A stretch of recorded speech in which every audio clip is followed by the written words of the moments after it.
So, to replace or not to replace? That is the question. Well, that was my trial of doing Shakespeare. Well, jokes aside, this is indeed a question that is faced, we dentists face daily. A question that we have to answer daily, a decision that we have to make daily. And so you see a white or a resin composite filling with discoloration around the restoration. So what do we do? Is that discoloration caries? If we deem it's caries, and hopefully or ideally we will be faced with this situation where we see decay and have a sigh of relief that I made the right decision. And you can give, I normally give myself a pat at the back that because I know that it is not all the time that I get it right. There are situations like this where you open up, you remove the restoration, and oops, no decay. But you have already removed the filling.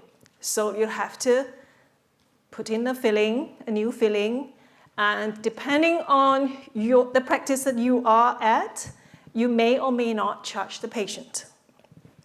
So, what did we do wrong? Can we do something? Was I badly trained, or did I not listen to my professor in the dental school properly, and that the mistake that I made could be avoided? Well, a systematic review published in 2015 in JDR states that visual inspection with the eye, sensitivity of getting caries around restoration correct is 0.5 or 0.59. That basically means that you may get it right 60%. If you say that it is decay, 60% of the time you may be right. And that's not very high, right? And then if you say that it's not caries, then the likelihood of you being right is higher. So it's about 0.7, so about 70 to 80%. So, wouldn't it be nice if we can see into the tooth and we can see whether there is decay at the wall at the interface between the tooth and the restoration? And not only that, we can see the extent of the decay, whether it's in enamel or it's gone into dentine. Now, wouldn't it be nice?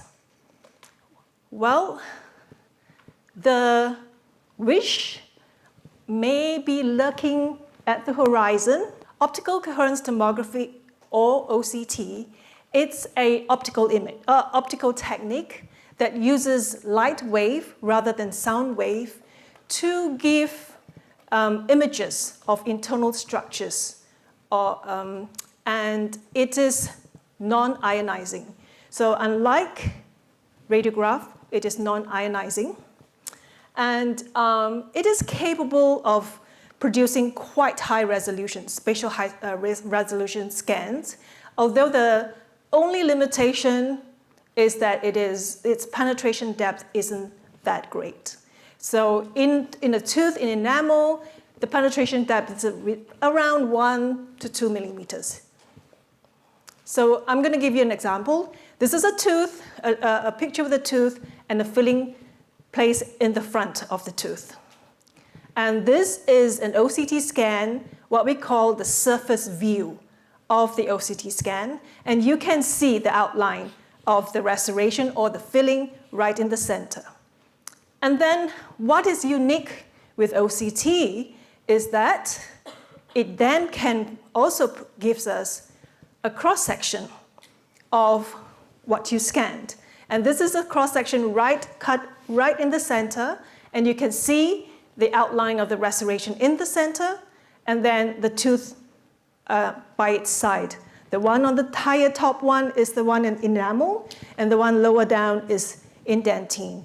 And you can see some structures too. Like, for example, on dentine, above dentine, you can see a layer. and that's cementum. Okay, and then we can also have this image, transform this image using a false color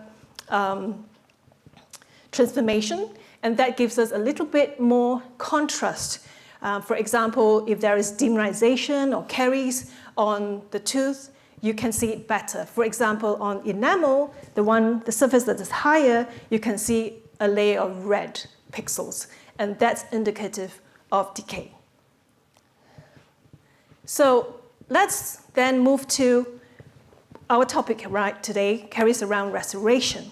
And these are SEM images of the interface between resin composite, the filling, and the tooth. So when, especially resin composite filling, it shrinks when it hardens. It shrinks when it sets. So when it shrinks, it pulls, sometimes it pulls away from the tooth, and it causes debonding, right? So there's a gap between the tooth and the restoration. Sometimes when it pulls, it doesn't pull away from the wall, but it actually creates some micro crack at the margin of the restoration. And then both these conditions we know that will eventually lead to demineralization because it facilitates plaque or biofilm attachment. And that you'll have the demineralization beside where the gap is. So these structures, debonding, microcracks, and demineralization, structurally you can tell that it's different.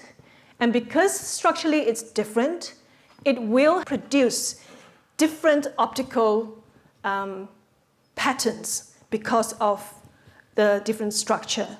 So for debonding, under OCT, you will see a bright line running right down between the filling and the tooth. For microcracks, you'll see a different kind of pattern. So it's still highly reflective, but much shorter and triangular. A lot of time it's triangular in the pattern, and it corresponds to what we see under SEM. And then when there is demineralization that occurs, then the line that we see in debonding only has widened.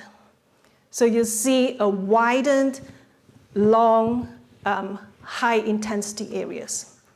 So these, because of the different structures, therefore they have different optical distribution, and we went on to look into try and finding representative, what we call optical signature for each of these conditions, an optical signature that is a little bit more in a semi-quantitative way, so that then we can use it to quantify these conditions better. So armed with this information, then we went on to conduct a clinical trial. We selected patients with teeth, back teeth, that has decay on the occlusal surface. Occlusal surface means the surface that you chew on. And then we 3D printed, customized 3D printed scan guides for each of the patient. And then immediately post-op, 6 months and 18 months after the restoration, we do this OCT scan intraorally. Now you may see that it might look a little big, the intraoral probe, but it's actually about the same size as an intraoral scanner. And this intraoral probe that we have here in the school is co-designed with the OCT company that is from Japan, and it's Suntech.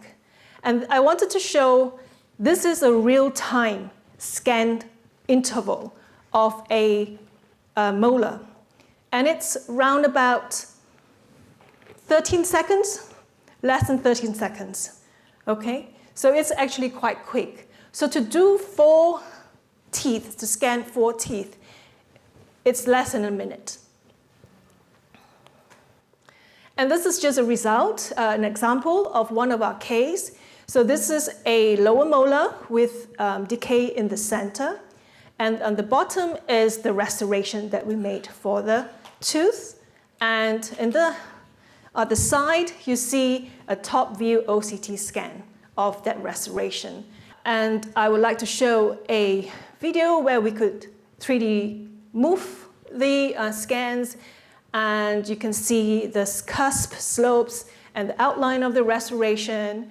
And then we can then go on and look at the cross sections of the restoration, and you will see, you will see some debonding and fracture along the margins.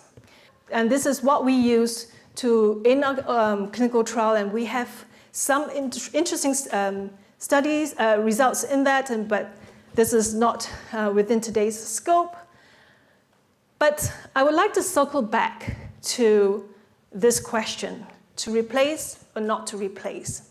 Now, this is a clinical question. So what I've shown you just now is already happening clinically. So we are using it clinically in clinical trials. But it is not quite ready yet for everyday practice. For everyday practice, we will need a dedicated software. We have a beta prototype software where we have to feed in data, lots of data of these marginal conditions, and then use AI to make decisions as to, is it debonding, is it microcrack, is it dimerization? And then with that data embedded in the software, that will then be, I think, the time when it's ready for clinical practice, everyday clinical practice. And I hope I think this will happen within the next 10 years. Fingers crossed. Thank you.